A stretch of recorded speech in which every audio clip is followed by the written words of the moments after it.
Habari za saa hizi ndugu wapenzi. Unayemtazama hapa ni msanii wako anayefahamika kwa jina la Jaydala. Nafikiri utakuwa umeshtuka kidogo kwa kuona kidogo muonekano huu kama hujauzoea ila ni kawaida. Kwa leo nimekuja na taarifa na kutaka kukupa ujumbe kuhusiana na kazi yetu, wimbo wetu wa Peace Kali.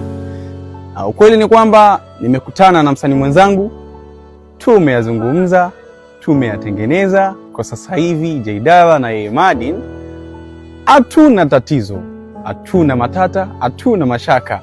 Kwa hiyo nilitaka pia kuchukua nafasi hii ya kuongea na wale ambao walichukizwa au walipata hasira kutokana na hii changamoto iliyotokea ya wimbo wetu kupotea. Nitaka kuambia kwamba ondoeni hasira, hakuna ambacho hakiwezekani kwenye maisha. Kwa hiyo kama tulivyoyatengeneza mimi na yeye, ndivyo hivyo tuyatengeneze sote. Asanteni sana.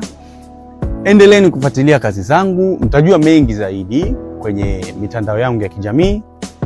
Japo kwa sasa simu nimepoteza, sina hata simu, ila natumai kwamba nitapata tu simu na nitarudi kuwa hewani, nitapata taarifa nyingi sana.